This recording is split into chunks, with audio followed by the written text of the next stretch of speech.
Hi friends, मैं अपने इस यूट्यूब चैनल में आपका स्वागत करता हूं।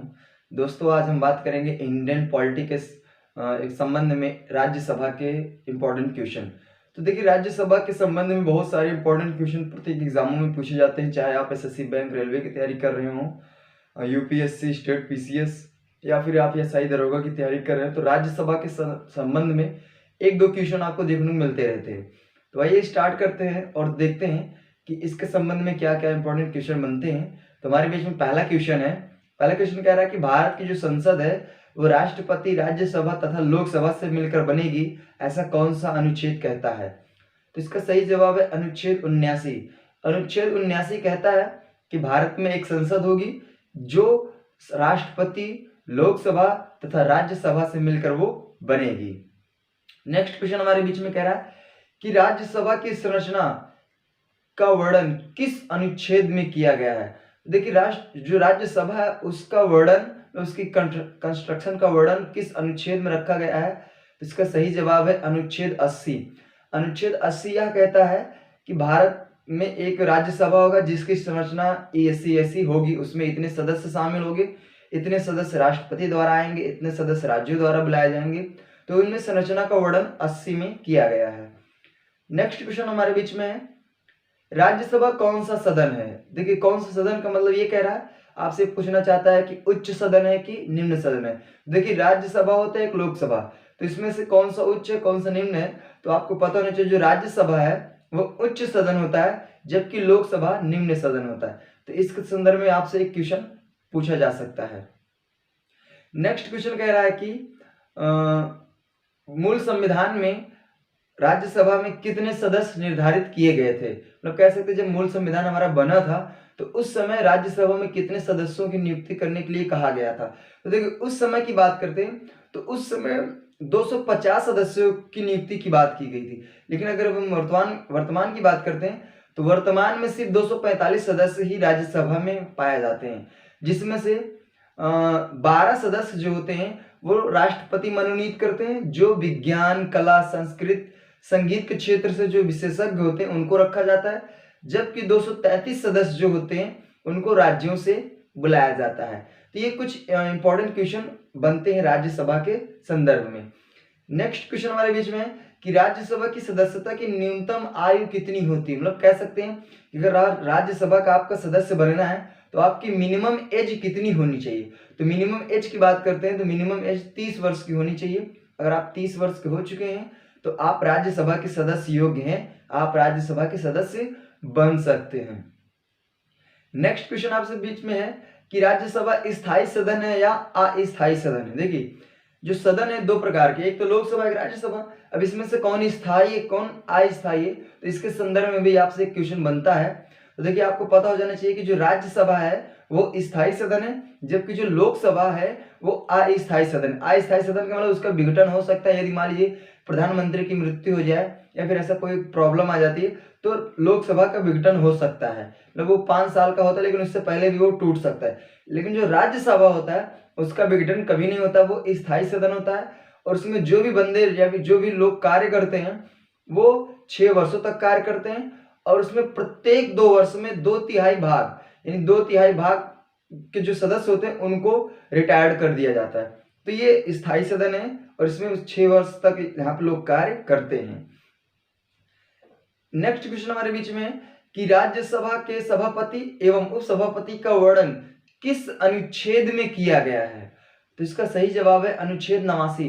अनुच्छेद 89 में ये कहता है, उसमें जो राज्यसभा के सभापति यानी कह सकते हैं उपराष्ट्रपति और वहां के जो उपसभापति होते हैं उन दोनों लोगों का वर्णन अनुच्छेद 89 में किया गया। उनके बारे में बताया गया है कि वो कैसे आएंगे उस पद पे, क्या क्या उनके पास योग्यताएं होनी चाहिए, इसके संदर्भ में 89 अनुच्छेद में बोला गया है।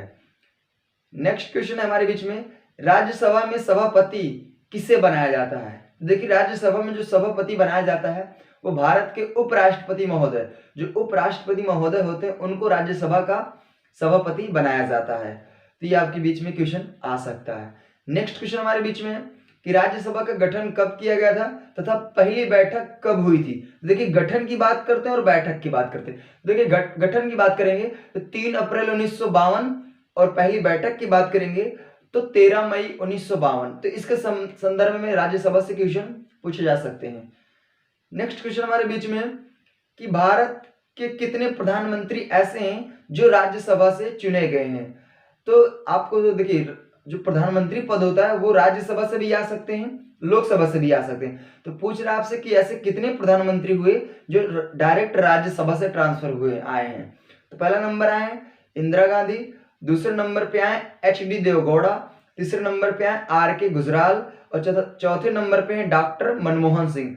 तो ऐसे ये 4 प्रधानमंत्री हैं जो राज्यसभा से चुने गए हैं। नेक्स्ट क्वेश्चन हमारे बीच में संसद भवन की डिजाइन कैसी है। देखिए, संसद भवन की जो डिजाइन है वो वृत्ताकार आकृति में। अगर हम बात करते हैं इनकी डिजाइन कौन किया है तो आर्किटेक्ट सर एडविन लुटियंस एवं सर हेवर्ड ब्रेकर ने 1912 और 13 के बीच में इनकी डिजाइन की थी। तो इसके संदर्भ में राज्यसभा से क्वेश्चन आ सकता है, आप इसको इंपॉर्टेंट रखेंगे। नेक्स्ट क्वेश्चन हमारे बीच में है कि राज्यसभा में किस राज्य को सर्वाधिक सीटों का निर्धारण किया गया। मतलब ऐसे राज्यसभा में ऐसे कौन सा राज्य है जहां पर सर्वाधिक सीट का निर्धारण है, वहां मतलब उस राज्य से ज्यादा लोग आएंगे। तो देखिए, जिस राज्य की जनसंख्या जितना ज्यादा अधिक होती है उसको उतना ज्यादा सीट मिलता है। तो अगर हम बात करते भारत में उत्तर प्रदेश जो है ना, वहां की जनसंख्या बड़ी ज्यादा है, तो ज्यादा होने की वजह से वहां के सीट का निर्धारण सबसे ज्यादा किया गया है। तो यानी लगभग वहां पे 30 सीटों का निर्धारण वहां पे मतलब कह सकते हैं उत्तर प्रदेश से किया गया है। नेक्स्ट क्वेश्चन हमारे बीच में है कि राज्यसभा में सबसे कम सीटों का निर्धारण किन किन राज्यों को किया गया है। देखिए, उन्हीं राज्यों को सबसे कम दिया जाता है जहां पे जनसंख्या कम होती है। तो ऐसे कितने राज्य, तो आइए हम जान लेते हैं उनको। पहले नंबर पे है नागालैंड, दूसरे नंबर पे मिजोरम, मेघालय, मणिपुर, त्रिपुरा, सिक्किम, गोवा। तो ऐसे राज्य जिनका सीटों का निर्धारण बहुत कम किया गया, मतलब कह सकते हैं एक एक सीट इनको दी गई है। इसी तरह नेक्स्ट क्वेश्चन हमारे बीच में, लास्ट नहीं नेक्स्ट क्वेश्चन है कि ऐसे कितने राज्य हैं जो राज्यसभा में अपना प्रतिनिधित्व करते ही नहीं है, मतलब कह सकते हैं राज्यसभा में अपना पार्टिसिपेट करते ही नहीं है। तो उन राज्यों के नाम है अंडमान निकोबार, चंडीगढ़, दादर व नागर हवेली, दमन दीव और लक्षद्वीप। तो ऐसे राज्य हैं जो राज्यसभा में अपना योगदान नहीं करते या कह सकते अपना प्रतिनिधित्व नहीं करते हैं। नेक्स्ट क्वेश्चन हमारे बीच में कि वह कौन सा विधेयक है जो राज्यसभा में पुनः स्थापित नहीं किया जाएगा। तो ये है धन विधेयक, इसका सही जवाब है धन विधेयक। तो धन विधेयक जो है ना, ये राज्यसभा में अगर एक बार कैंसिल हुआ तो इसको दोबारा हम वहां पे अप्लाई नहीं कर सकते हैं। लास्ट क्वेश्चन हमारे बीच में कि राज्यसभा के उपसभापति को उनके पद से किस अनुच्छेद के आधार से हटाया जाता है। इसका सही जवाब है अनुच्छेद 90। तो अनुच्छेद 90 के आधार पे हम राज्यसभा के उपसभापति को हटा सकते हैं। तो ये कुछ इंपॉर्टेंट क्वेश्चन थे जो राज्यसभा के संदर्भ में बनते हैं और ये प्रत्येक एग्जामों में देखने को मिलते हैं। तो आशा करता हूं कि आपको जरूर अच्छे वे में समझ में आया होगा। जो भी मैं क्वेश्चन डिस्कस किया, आप इसको प्लीज स्क्रीनशॉट लेके नोट करेंगे और आपके प्रत्येक एग्जामों के लिए ज्यादा इंपॉर्टेंट होने वाले